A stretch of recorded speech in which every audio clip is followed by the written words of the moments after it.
আজকের ভিডিওতে আপনাদেরকে দেখাবো দিনাজপুর শহর এবং দিনাজপুর শহরে কোন কোন জায়গাতে দর্শনীয় স্থান আছে এগুলা নিয়ে বিস্তারিত আলোচনা করব। আর একদিনে রাজশাহী থেকে দিনাজপুর কিভাবে যাবেন আবার ব্যাক করতে পারবেন সে সম্বন্ধে আপনাদেরকে বলবো। তো চলেন ভিডিও শুরু করি।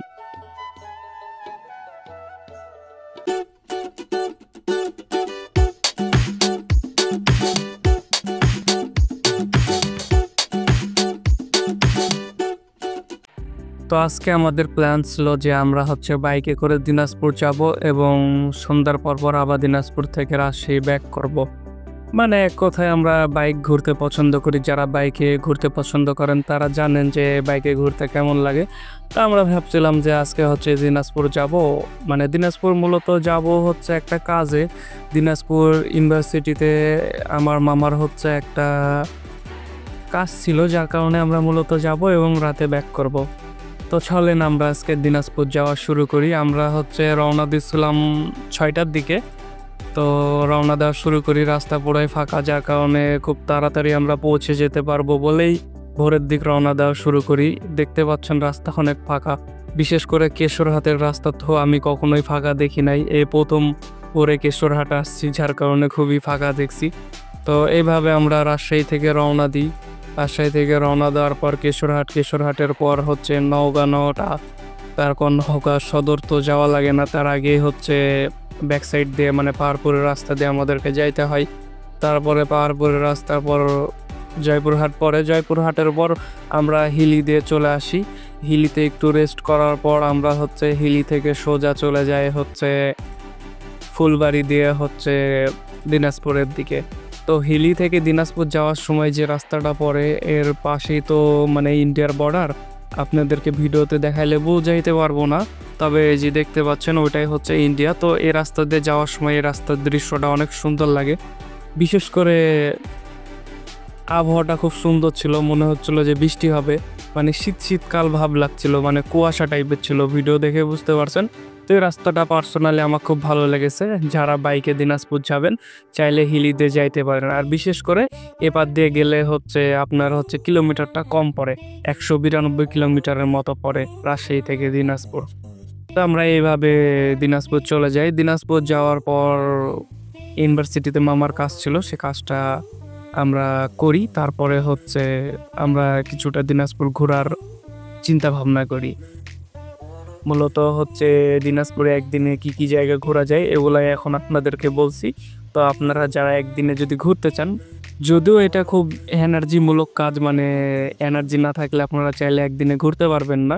আপনারা চাইলে 2-3 দিন থেকে দিনাজপুর ঘুরতে পারেন। দিনাজপুরেও কিছু সুন্দর সুন্দর জায়গা আছে, তবে আমাদের ইচ্ছা ছিল একদিনে ট্যুর করব, বিশেষ করে বাইকে ঘুরতে ভালো লাগে, যার কারণে তো আমরা এই ট্রাই ছিলাম।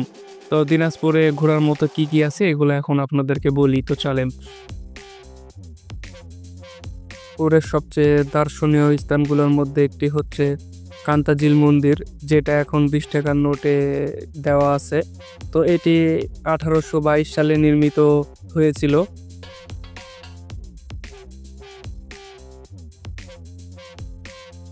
এটি নিজেদের টেরাকোটা শিল্প কেন্দ্র করে ভগ্ন অংশ রয়েছে, যা এখনও দর্শকদের জন্য মনোমুগ্ধকর করে।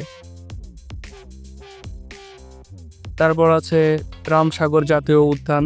প্রায় 1750 সালের দিকে এটি খনন করা হয়, সাথে জাতীয় উদ্যান হিসেবে গঠন করা হয়।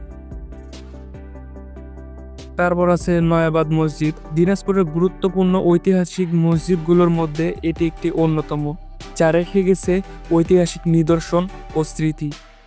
তারপর আছে দিনাজপুর রাজবাড়ি। স্বপ্নপুরী আছি, যেটা দিনাজপুর সদর থেকে একটু দূরে হবে, তবে এটা দেখার মতো একটা জায়গা, মানে একটা ভাইরাল জায়গা বলতে গেলে চলে।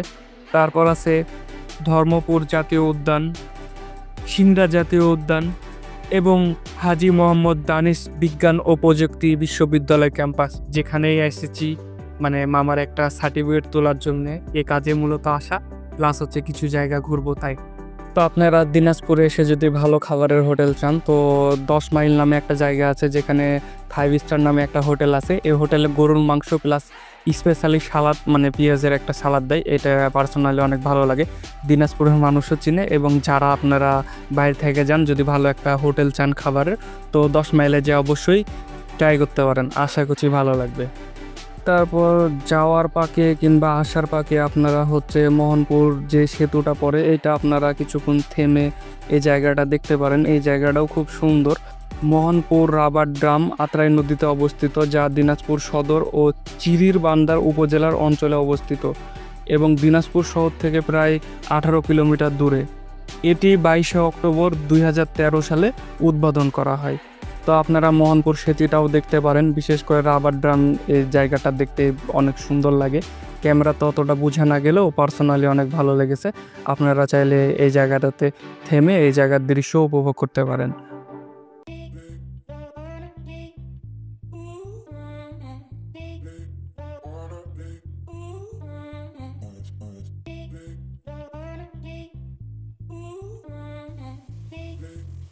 তো সার্টিফিকেট তুলতে এসে আমাদের কাজটা ফুললি সম্পন্ন হয়েছিল না, আরও একদিন আমাদেরকে থাকা লেগেছিল, যার কারণে আমরা একদিনে ফুললি ট্যুর করতে পারিনি। মানে যে মিশনে আসছিলাম যে একদিনে দিনাজপুর আসবো আবার পরে চলে যাব, কিন্তু সেটা আমাদের হয়নি, একদিন থাকা লেগেছিল। এবং থাকার পর আমরা হচ্ছে পরের দিন দেখা যাচ্ছে বিকাল 5টা দিকে রওনা দিছিলাম। তারপর সন্ধ্যা হতে হতে হিলি পৌঁছাই, এবং হিলি পৌঁছানোর পর হিলির জায়গাগুলো ঘুরছিলাম। এই যে দেখতে পাচ্ছেন ওই পাশে ইন্ডিয়া ডাইরেক্টলি দেখা যাচ্ছে। আমি ইন্ডিয়া 4বার গেছি, তারপরও যেগুলো বর্ডার আমি দেখছি মোটামুটি এত কাছে কম দূরত্বের বর্ডার আমি দেখি নাই। তো এটা খুবই কাছের হিলি বর্ডারটা, যারা দেখেছেন তারা অবশ্যই জানেন। তো হিলি বর্ডারে আসার পর একটা খাবার খাইছি যেটা খুবই ইউনিক লাগছে, হয়তো বা আপনাদের কাছে কমন হতে পারে, কিন্তু আমাদের রাজশাহী শহরে এরকম নাই বললে চলে। সেটা হচ্ছে হালিমের সাথে তন্দুরি রুটি। তো আমরা ডাইরেক্টলি হালিমই খাই কিংবা তন্দুরি রুটি নান গ্রিলের সাথে খাই। তো এখানে হচ্ছে হালিমের সাথে তন্দুরি রুটি খাইছে, যেটা আমাকে খুবই ভালো লাগছে। আপনারা চাইলে হিলি আসলে এটা ট্রাই করতে পারেন, ভালো লাগছে। তো আপনাদেরকে তো বুঝিয়ে দিচ্ছি যে একদিনে দিনাজপুর কিভাবে আসবেন বাইকে, বিশেষ করে রাজশাহী থেকে। খুবই সহজ, কিন্তু যারা জার্নি নিতে পারেন তারাই অবশ্যই এটা ট্রাই করেন। তাছাড়া যারা জার্নিতে একটু দুর্বল আছেন তারা রেস্ট করে আপনারা দিনাজপুর শহরটা 2-3 দিনে ভালো করে ঘোরাফেরা করে আপনারা ব্যাক দিতে পারেন। কিন্তু আমাদের যেহেতু এটা টার্গেট ছিল ওর জন্য ট্রাই করেছিলাম, কিন্তু যার কারণে আমরা একদিনে দিনাজপুর টু রাজশাহী ট্যুর দিতে পারি নাই। তবে আপনারা যদি চান, মানে যাদের এনার্জি হাই আছে, তারা অবশ্যই একদিনে আপনারা রাজশাহী থেকে দিনাজপুর বাইকে ট্যুর দিতে পারে। তো আশা করছি বুঝতে পেরেছেন একদিনে দিনাজপুর ট্যুর আপনারা রাজশাহী থেকে কীভাবে দিবেন। তো যে পাত দিয়ে বলে দিছি, হিলির সাইড বলেন কিংবা ব্যাক সাইড বলেন, পাহাড়পুরের সাইড দিয়ে গেলে খুব সহজে 192 কিলোমিটার খুব সহজেই যাইতে পারেন। এবং দিনাজপুর ইচ্ছা করলে আপনারা ভালো ভালো প্লেসগুলো ঘুরতেও পারেন এবং একদিনে রাজশাহী ব্যাকও করতে পারেন। আর যারা ঘুরতে পছন্দ করেন কিংবা এনার্জি কম, তারা অবশ্যই ওখানে দিনাজপুর যাওয়ার পর অনেক থাকার জায়গা আছে, ওগুলাতে থাকতে পারেন, প্লাস আরাম বিরামে দেখে আসতে পারেন। তবে আমাদের মতো যারা প্রচুর ঘুরতে পছন্দ করেন কিংবা বাইকে লং জার্নি করতে পছন্দ করেন, তারা অবশ্যই আমি যেভাবে শিখিয়ে দিছি ওইভাবে আপনারা চাইলে দিনাজপুরে একদিনে ঘুরে চলে আসতে পারে। তো আশা করছি বুঝতে পেরেছেন। তো আজকের ভিডিও এ পর্যন্ত। ভিডিও যদি ভালো লেগে থাকে তাহলে সাবস্ক্রাইব করে আমাদের সঙ্গেই থাকুন আর পরবর্তী ভিডিও দেখার অপেক্ষায় থাকুন। ধন্যবাদ।